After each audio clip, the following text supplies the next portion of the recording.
Namaste and welcome to you in this session of Research Methodology Lecture Series. I am Khagendra Acharya from Kathmandu University. In the previous three sessions, I had focused on identifying research topic and writing literature review. In today's session, I am going to discuss problem statement. Let me begin with three extracts from three different disciplines. The first reads, existing research on distance learning has largely focused on student achievement or technical issues. However, less attention has been given to students' online experiences. There are even fewer studies focused on Chinese students' experiences. The second one reads, studies undertaken in India have shown a very small to moderate relationship between human resource practices and farm performance. Singh 2000. However, no empirical work has been carried out to study the impact of HR practices on perceived farm performance in the Indian context. The third reads, despite an overall high survival rate for dental implants, the effectiveness of implant retreatment remains unclear. Did you notice any common aspect in these statements, particularly in terms of what they convey? All these statements convey that there is something to know. The first points to that particular population has not been studied. The second states that particular context has not been examined. The third points to the fact that uncertainty exists in the available literature. The uncertainty is related to the finding of the study.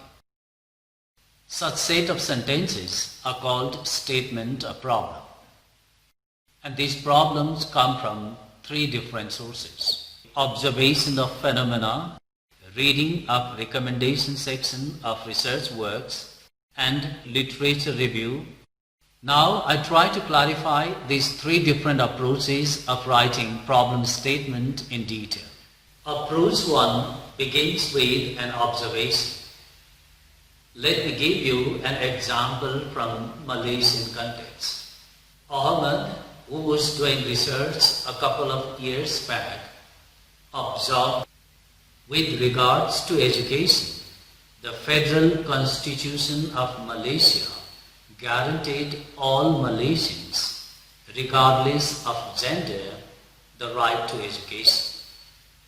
After 1995, female students outnumbered male students in local institutions of higher learning. However, at the administrative level, the number of women principals has been remarkably low in comparison with the number of male principals, particularly in secondary schools. Regardless of the efforts taken regarding gender equality in education by the government of Malaysia since independence, the women are not on a par with their male counterparts. Women not being on a par with their male counterparts was the problem that Ahmed identified, and based on that, problem statement was written. Approach 2 begins with the reading of recommendation section of research articles or thesis. The following is an extract from recommendation section. The majority of participants in this study were female.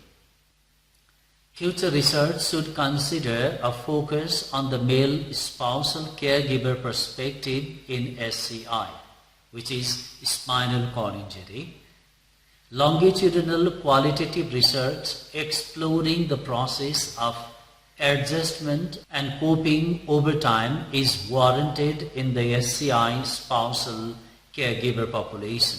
It can be inferred from this recommendation that male spousal caregivers have not been studied, and this study is not longitudinal.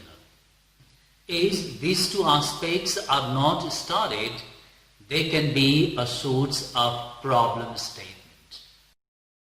Approach 3 begins with literature review. The following is an extract from literature review. Taken together, at least 3 conclusions can be drawn.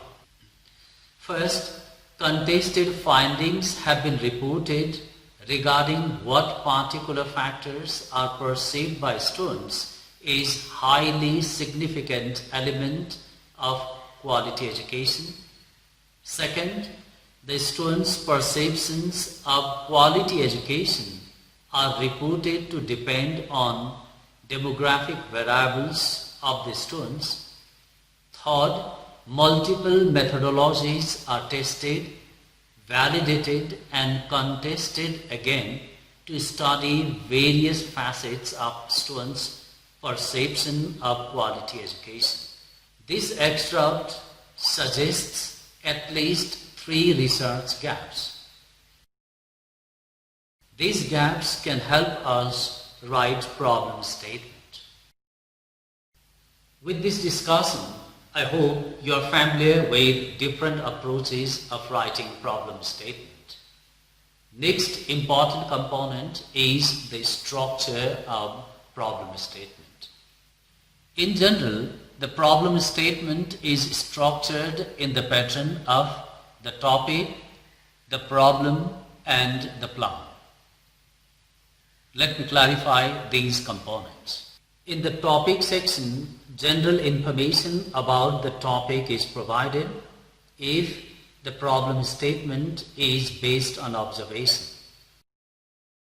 Else, literature review is written in the topic section. In the problem section, either that problem based on observation or the problem based on the review of literature is written. And in the plan section, the direction of the proposed research is written. Let's see this extract to understand the structure. The aforementioned studies clearly reveal that climate change is likely to aid immense pressure on groundwater resources by affecting the percolation rate and changing the availability of groundwater. The problem in these studies is expressed in the sentence beginning with however. However, limited studies have been conducted on groundwater in the context of climate change scenarios in the Kathmandu Valley, and none focuses on estimating groundwater resiliency to climate change. The plan is stated in the sentence starting with therefore. Therefore, this research focuses on modeling and investigating the impact of climate change on groundwater resources and mapping shallow groundwater resiliency under climate change scenarios in the valley. This problem statement comprises the topic, the problem, and the plan. Hoping that the structure of problem statement is clear to you, I am now going to discuss other 3 questions. In which type of document are the statement of problem written? Problem statements are written in proposals, in journal articles, in dissertations or theses. Another question is why. The answer to why question is problem statements convey that specific problem exists and it needs to be addressed. Another question, in which section of the document are such statements placed? The problem statement is written after the review of literature or before the research objective. We are towards the end of today's session, so let me recap what we discussed so far. Problem statement is a major component in research proposal or project proposal or thesis. They convey that there is a problem and that problem requires further study. Problem statements can be derived from observation or available studies, and they can be structured in the pattern of background, problem, and plan. I hope this session will help you write problem statement. See you in the next session. Till then, namaste.